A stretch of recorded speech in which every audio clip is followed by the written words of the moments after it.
Hello viewers, केबीथन class में एक बार फिर आपका स्वागत है। डियर स्टूडेंट्स, आपने कई बार देखा होगा कि कोई स्टूडेंट ज्यादा बुद्धिमान होने के बावजूद बोर्ड एग्जाम्स में एवरेज मार्क्स ला पाता है, वहीं उससे कम बुद्धिमान छात्र अधिक अंक ले आता है। तो ऐसा क्यों होता है? इसका राज छुपा है उनकी कॉपी लिखने के तरीके में। अब सवाल ये उठता है कि बोर्ड एग्जाम्स में कॉपी कैसे लिखें, या बोर्ड एग्जाम्स में कॉपी लिखने का सही तरीका क्या है जिससे अधिक से अधिक मार्क्स मिल सके। आज के इस वीडियो में हम ऐसे ही कुछ महत्वपूर्ण बिंदुओं पर चर्चा करेंगे जिन्हें अगर आप अमल में लाएं तो बोर्ड एग्जाम्स में आपको पूरे मार्क मिलेंगे। तो इस वीडियो को अंत तक देखिएगा और कोई भी पॉइंट मिस मत करिएगा। शुरू करते हैं आज का वीडियो। 4 महत्वपूर्ण बिंदुओं पर चर्चा करेंगे। एग्जाम से ठीक पहले क्या करें, जब आपको एग्जामिनेशन सेंटर में कॉपी मिले तब आप क्या करें, पेपर मिले तब आपको क्या करना चाहिए, और कॉपी में उत्तर लिखने का क्या तरीका है या कैसे उत्तर लिखें। तो हम एक एक करके इन पॉइंट्स पर बात करते हैं। एग्जाम से पहले क्या करें? सबसे पहला काम तो ये कि आपको ब्लू और ब्लैक यानी काला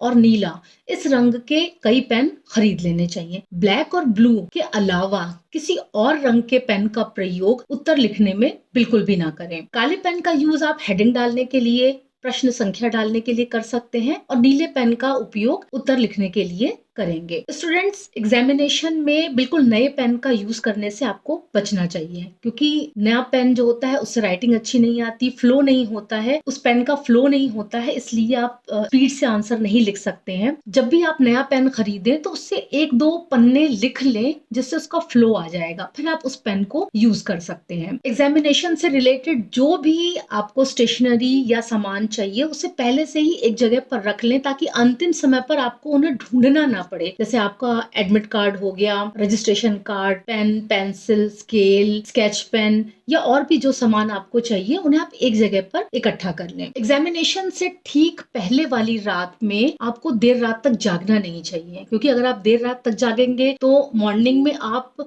डल हो जाएंगे, एग्जामिनेशन सेंटर में आपको नींद आएगी और आप ठीक से अपना परफॉर्मेंस नहीं कर पाएंगे। अंतिम समय में आपको कुछ भी पढ़ने से बचना चाहिए। बहुत सारे बच्चे एग्जामिनेशन सेंटर के बाहर भी कॉपी किताब लेके पढ़ते देखे जाते हैं। इस पढ़ाई से कोई भी फायदा होने वाला नहीं है सिवाय स्ट्रेस के। अपने साथ एक रिस्ट वॉच, जो कि स्मार्ट वॉच नहीं होनी चाहिए, जरूर लेकर जाएं, ताकि उत्तर लिखते समय आप बीच बीच में समय चेक कर सकें। टाइम का बहुत वैल्यू होता है, क्योंकि निर्धारित समय में ही आपको अपना पेपर सॉल्व करना होता है, तो घड़ी जरूर ले जाएं। हर रोज एग्जामिनेशन की स्कीम को केयरफुली चेक करें, क्योंकि कई बार ऐसा होता है बच्चा डेट में कंफ्यूज होता है तो उसका पेपर छूट जाता है, या कुछ पेपर फर्स्ट पाली में और कुछ पेपर सेकंड पाली में होते हैं, तो बच्चा सोचता है उसका पेपर सेकंड पाली में है और प्रथम पाली का उसका पेपर छूट जाता है। इसलिए अपने पेपर की डेट और उसकी कौन सी मीटिंग में पेपर है इसका जरूर ध्यान रखें। परीक्षा केंद्र पर हमेशा समय से पहुंचे। अगर आप एग्जामिनेशन सेंटर में देर से पहुंचेंगे तो तलाशी में भी टाइम जाता है और आप रूम ढूंढते रहेंगे, तो आप उसी में परेशान हो जाएंगे, जिससे आपका माइंड डाइवर्ट होगा और आंसर लिखने में आप चूक करेंगे। जितना समय आपको अपने घर से एग्जामिनेशन सेंटर जाने में लगता है उसमें कम से कम 10 से 15 मिनट का मार्जिन देकर आप निकलें। अब आप एग्जामिनेशन सेंटर पर पहुंच गए,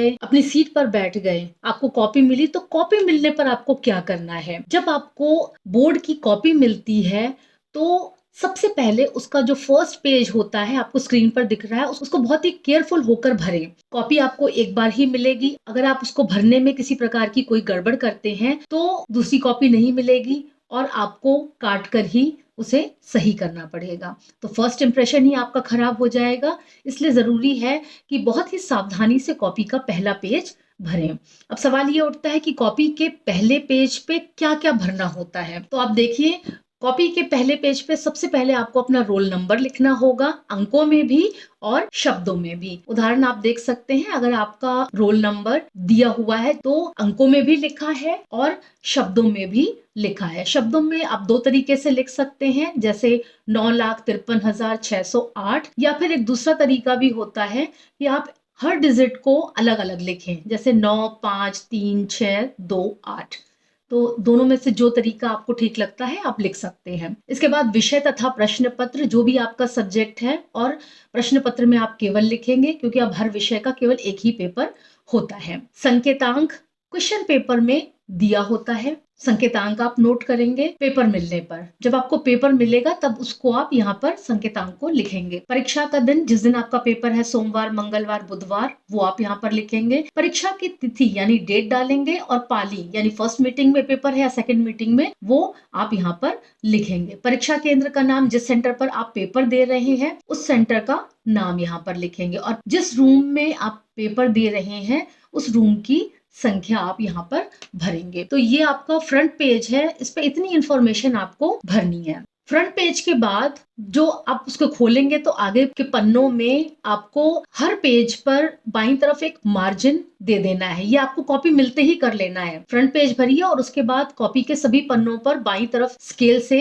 लाइन खींचकर मार्जिन दे लीजिए। ये जो मार्जिन है यहीं पर अपनी प्रश्न संख्या या पॉइंट्स वगैरह लिख सकते हैं और साथ ही में इसी मार्जिन पर आपके जो एग्जामिनर्स हैं वो आपके कॉपी चेक करते समय मार्क्स भी लिखते हैं। और साथ ही साथ एक नई चीज मैं आपको बता रही हूँ कि हर कॉपी के हर पेज पर आपको अपना रोल नंबर और कॉपी संख्या लिखनी होगी।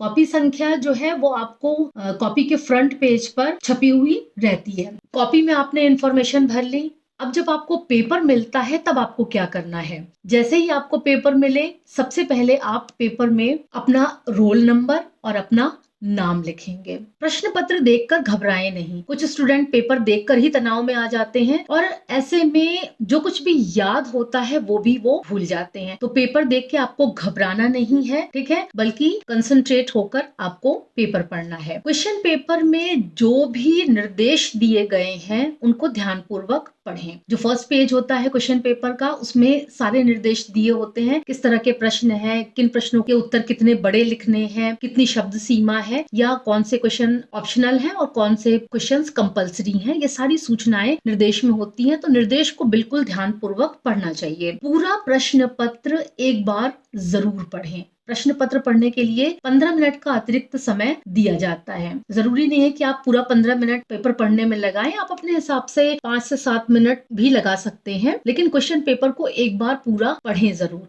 इससे आपको ये पता लग जाएगा कि कौन से वो प्रश्न है जो आपको बहुत अच्छे से आ रहे हैं और कौन से प्रश्न है आपको थोड़े कम अच्छे से आ रहे हैं और कौन बिल्कुल नहीं आ रहे हैं। तो जो प्रश्न आपको बहुत अच्छे से आ रहे हैं पहले आप उनको करें। अब हम आते हैं कॉपी में उत्तर कैसे लिखें इस टॉपिक पर। कॉपी में उत्तर लिखने का क्या सही तरीका है, तो इसके लिए कुछ पॉइंट्स हैं जिन पर आपको ध्यान देना चाहिए। सबसे पहला पॉइंट है कि जो प्रश्न आता हो उसे पहले करें। ऐसा कोई रूल नहीं है कि क्वेश्चन पेपर आपको बिल्कुल लाइन से ही करना है, यानी फर्स्ट क्वेश्चन से स्टार्ट करके सेकंड, थर्ड, फोर्थ, फिफ्थ इस तरह से करना है, ऐसा कोई बाध्यता नहीं है। जो प्रश्न आपको अच्छे से आता है उसे पहले करें। ऐसा करने से जो आपका प्रश्न का उत्तर अच्छा लिखा होगा तो एग्जामिनर कॉपी खोलते ही आपका उत्तर देखकर खुश हो जाएगा और उसके दिमाग में आपके लिए एक पॉजिटिव माइंड सेट हो जाएगा, तो वो आपको आगे के प्रश्नों पर भी अच्छे अंक देगा। इसलिए जरूरी है कि जो प्रश्न अच्छे से आता हो उसे पहले करें। कॉपी पर साफ सुथरे ढंग से लिखें, अनावश्यक काटपीट न करें। परीक्षार्थी की साफ सुंदर लिखावट का परीक्षक पर सीधा सीधा प्रभाव पड़ता है और उसको अच्छे अंक मिलते हैं। जरूरी नहीं कि हर छात्र की राइटिंग सुंदर हो, लेकिन आप साफ साफ तो लिख ही सकते हैं। कॉपी में काटपीट, ओवर राइटिंग करने से बचें। कोशिश करें कि शुरू के 2-3 पन्नों में बिल्कुल भी काटपीट न हो। अगर कोई शब्द गलत लिख गया है तो उसे एक सीधी लाइन खींचकर काट दें। स्क्रीन पर आप देख सकते हैं कटा पिटा हुआ उत्तर या ओवर राइटिंग किया हुआ उत्तर एग्जामिनर के मन में आपके लिए निगेटिव प्रभाव डालता है। व्याकरण पर विशेष ध्यान दें। उत्तर लिखते समय व्याकरण की गलतियां न करें। व्याकरण की गलतियों के कारण परीक्षक आपके नंबर काट लेता है। स्पेलिंग्स पर ध्यान दें। इसके अलावा मात्राएं, फुल स्टॉप, क्वेश्चन मार्क आदि का ध्यान रखें। इससे कॉपी जांचने वाला प्रभावित होकर आपको अधिक नंबर देता है। कॉपी में प्रश्न संख्या सही सही लिखें। किसी भी प्रश्न का उत्तर लिखते समय आपको प्रश्न की वही प्रश्न संख्या लिखनी चाहिए जो प्रश्न पत्र में अंकित है। ऐसा ना हो कि आप 5वें नंबर का प्रश्न अपनी कॉपी में पहले स्थान पर कर रहे हैं तो आप उसकी प्रश्न संख्या 1 डाल दें। अगर आप प्रश्न संख्या गलत डालते हैं या प्रश्न संख्या नहीं डालते हैं, इन दोनों ही स्थितियों में कॉपी जांचने वाले को कॉपी चेक करने के लिए बहुत ज्यादा मेहनत करनी पड़ती है, जिससे वो परेशान होकर आपके नंबर काट लेता है। कॉपी में प्रश्न लिखते समय वही संख्या लिखें जो क्वेश्चन पेपर में है। प्रश्न उतारने में समय नष्ट ना करें, केवल प्रश्न संख्या लिखें। कुछ स्टूडेंट्स पेपर मिलते ही सबसे पहले प्रश्न लिखना शुरू कर देते हैं और उसके बाद उत्तर लिखते हैं। प्रश्न लिखने में आपका बहुत समय जाता है, इसलिए सीधे आप क्वेश्चन नंबर डालिए और उसका उत्तर लिखिए। प्रश्न लिखने की आपको इसलिए भी जरूरत नहीं है, एग्जामिनर को कॉपी चेक करने के लिए क्वेश्चन पेपर प्रोवाइड कराया जाता है, जिससे देखकर वो आपकी कॉपी चेक करते हैं। तो अनावश्यक रूप से प्रश्न उतार कर अपना समय व्यर्थ ना करें। उत्तर की शब्द सीमा का ध्यान रखें। पेपर में कुछ प्रश्न अति लघु, कुछ लघु और कुछ दीर्घ उत्तरीय होते हैं। प्रत्येक प्रश्न की एक शब्द सीमा होती है और उसी के अंदर आपको उत्तर लिखना होता है। जैसे अति लघु प्रश्न 1 या 2 लाइन के, लघु उत्तरीय प्रश्न 4-5 लाइन के और दीर्घ उत्तरीय प्रश्न 2 से 2.5 पन्नों के पर्याप्त होते हैं। कुछ परीक्षार्थी समय सीमा का ध्यान नहीं रखते और खूब लंबे लंबे उत्तर लिखते हैं। ये ध्यान रखिए कि अनावश्यक रूप से उत्तर लिखने से आपको अधिक अंक नहीं मिलने वाले। मान लीजिए कोई प्रश्न 2 अंकों का है और आप उसका उत्तर खूब बड़ा सा लिखते हैं, तब भी आपको 2 से ज्यादा अंक नहीं मिलेंगे। इसलिए शब्द सीमा का हमेशा ध्यान रखें। महत्वपूर्ण शब्दों को अंडरलाइन करें, हेडिंग डालें, पॉइंट्स में उत्तर दें। उत्तर में आने वाले महत्वपूर्ण शब्दों और बिंदुओं को अंडरलाइन जरूर करें। जैसे किसी वैज्ञानिक का नाम, उसके सिद्धांत या उसकी किसी बुक का नाम या महत्वपूर्ण तिथियां वगैरह हैं तो उन्हें अंडरलाइन करें। प्रश्न में जहां जरूरत हो वहां हेडिंग डालें और पॉइंट्स में उत्तर देने की कोशिश करें। इससे एग्जामिनर को कॉपी चेक करने में आसानी होती है और वे प्रभावित होकर आपको अच्छे मार्क्स देते हैं। 2 उत्तरों के बीच गैप जरूर रखें। एक प्रश्न का उत्तर लिखने के बाद दूसरे प्रश्न का उत्तर लिखने से पहले 1 या 2 लाइन का गैप जरूर रखें। इससे आपकी कॉपी साफ सुथरी और सुंदर लगेगी और कॉपी चेक करने वाले शिक्षक को आसानी से ये समझ में आ जाएगा कि अगला प्रश्न कहाँ से शुरू हो रहा है। अगर आप बिना गैप दिए उत्तर लिखते हैं तो कई बार टीचर को यह समझ नहीं आता कि नया प्रश्न है या पहले ही प्रश्न का अंग है। ऐसे में आपके नंबर कटने की पूरी संभावना होती है। यानी जहां आपको 2 अलग अलग प्रश्नों पे अंक मिलने थे, वहीं आपको एक ही प्रश्न का अंक मिल पाता है। इसलिए उत्तरों के बीच में गैप जरूर रखें। उत्तर को उसी के खंड या वर्ग में लिखें, इधर उधर नहीं। कई बार पेपर खंडों में बटा होता है, खंड क और खंड ख आदि। इसके अलावा प्रश्न जो होते हैं विभिन्न वर्गों में बटे होते हैं, जैसे अति लघु, लघु, दीर्घ आदि। कोशिश करें कि प्रत्येक प्रश्न का उत्तर उसके खंड या वर्ग में ही लिखें। जैसे आप लघु उत्तरीय प्रश्न कर रहे हैं तो लघु उत्तरीय प्रश्न सारे वहीं पर करें। लघु उत्तरीय के बीच में कोई अति लघु उत्तरीय प्रश्न या अति लघु के बीच में दीर्घ उत्तरीय प्रश्न न लिखें। इसके साथ ही खंड क के उत्तर खंड ख में और खंड ख के किसी भी प्रश्न का उत्तर खंड क में न लिखें। सभी प्रश्नों के उत्तर देने का प्रयास करें, कोई भी प्रश्न छोड़े नहीं। ये एक महत्वपूर्ण बिंदु है कि बोर्ड परीक्षा में आपको कोई भी प्रश्न छोड़कर नहीं आना है, भले ही आपको उसका उत्तर ना आता हो या आधा आता हो। अगर आपको आधा उत्तर आता है तो आधा ही लिखें और अगर नहीं आता है तो भी जिस टॉपिक से रिलेटेड प्रश्न पूछा गया है उस टॉपिक से रिलेटेड आपको जो कुछ भी आता है वही लिख दें, लेकिन प्रश्न को छोड़ें नहीं। अगर आप किसी प्रश्न का उत्तर बनाकर लिख देते हैं तो भी एग्जामिनर आपको उस पर कुछ ना कुछ अंक तो अवश्य ही दे देगा, लेकिन अगर आप उस प्रश्न को बिल्कुल छोड़ देंगे तो जो आपको थोड़े बहुत उस प्रश्न पर अंक मिलने थे वो भी नहीं मिलेंगे। तो इसलिए आपको क्या करना है, पहले उन प्रश्नों को करिए जो आपको अच्छे से आते हैं और बाद में समय बचने पर उन प्रश्नों को भी जरूर करें जो आपको नहीं आते हैं, लेकिन कोई भी प्रश्न आपको छोड़कर नहीं आना है। प्रश्न के प्रत्येक भाग का उत्तर दें। कई बार एक ही प्रश्न के कई भाग होते हैं और प्रत्येक भाग के लिए अलग अलग अंक निर्धारित होते हैं। आप स्क्रीन पर देख सकते हैं प्रश्न संख्या 20 जिसमें 2 प्रश्न हैं, प्रश्न संख्या 20 जिसके 2 भाग हैं। सीखने का अर्थ एवं परिभाषा लिखिए, सीखना तथा परिपक्वता के मध्य अंतर स्पष्ट कीजिए। अगर आप सीखने का अर्थ बताते हैं और परिभाषा देते हैं तो आपको 4 अंक मिलेंगे और सीखना तथा परिपक्वता में अंतर बताते हैं तो आपको 6 अंक मिलेंगे। ऐसे में कुछ स्टूडेंट्स आधा ही उत्तर देते हैं। अगर आपने इस प्रश्न के उत्तर में केवल अर्थ और परिभाषा लिखा और अंतर नहीं बताया तो आपको 4 से ज्यादा अंक नहीं मिलेंगे। इसलिए जरूरी है कि अगर कोई प्रश्न कई भागों में बटा है तो उसके हर भाग का उत्तर आपको देना है। बी कॉपी में रोल नंबर जरूर डालें। स्टूडेंट्स, बोर्ड एग्जाम में आप जब भी बी कॉपी लें, उसके फर्स्ट पेज पर आपको अपना रोल नंबर या जो भी इंफॉर्मेशन मांगी गई है वो जरूर लिखें, क्योंकि किसी कारण से अगर आपकी बी कॉपी ए कॉपी से अलग हो जाती है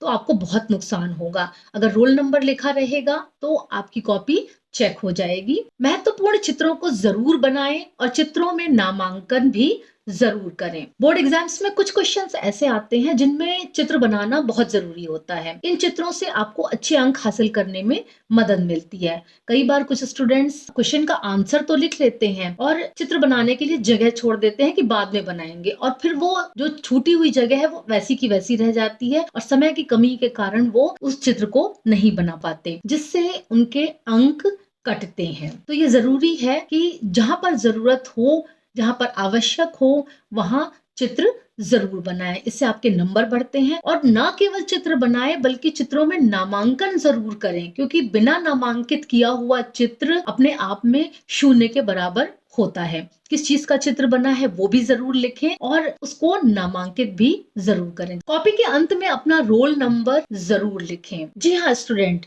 जब आप सारे क्वेश्चंस कर चुकते हैं, यानी अपना पेपर पूरा सॉल्व कर लेते हैं, तो जहां पर आप खत्म करते हैं, यानी आपका आखिरी प्रश्न का उत्तर आप लिखते हैं, वहां पर एक लाइन खींचकर समाप्त लिखें और अपना रोल नंबर जरूर डालें। इससे एग्जामिनर को ये क्लियर हो जाता है कि अब इसके आगे परीक्षार्थी ने कुछ नहीं लिखा है। अगर कोई पेज छूट जाए तो क्या करें? कई बार लिखने की जल्दी में दो पन्ने एक साथ पलट जाते हैं और बीच का जो पन्ना होता है वो बिल्कुल खाली छूट जाता है, और जब आप लास्ट में देखते हैं तो वो आपको छूटा हुआ पन्ना दिखता है। ऐसे में आपको क्या करना है? क्योंकि अगर आप उसको ऐसे ही छोड़ देंगे तो हो सकता है एग्जामिनर उसके आगे आपकी कॉपी चेक ना करे, क्योंकि उसको लगता है कि अब आगे स्टूडेंट ने नहीं लिखा है। तो जरूरी है कि आप उसे एक तिरछी लाइन से काट दें और पीटीओ लिख दें, यानी कृपया पन्ना पलटो, प्लीज टर्न ओवर, ताकि एग्जामिनर को ये मालूम हो कि इसके आगे भी स्टूडेंट ने लिखा है। या आप लिख सकते हैं आगे भी है। तो इस तरह से आपकी पूरी कॉपी चेक होगी। पूरा पेपर हल करने के बाद अपनी कॉपी पर एक सरसरी नजर जरूर डालें। ये लास्ट पॉइंट है लेकिन बहुत इंपॉर्टेंट पॉइंट है कि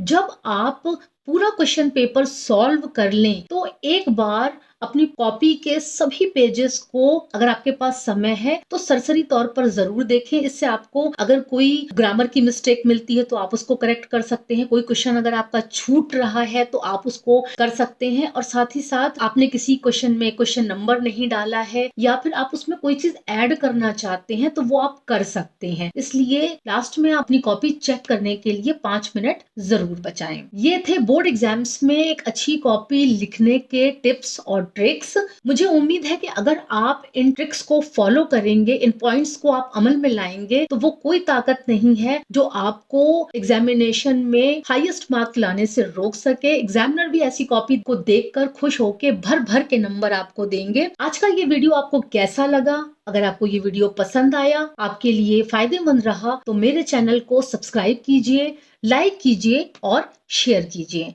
धन्यवाद।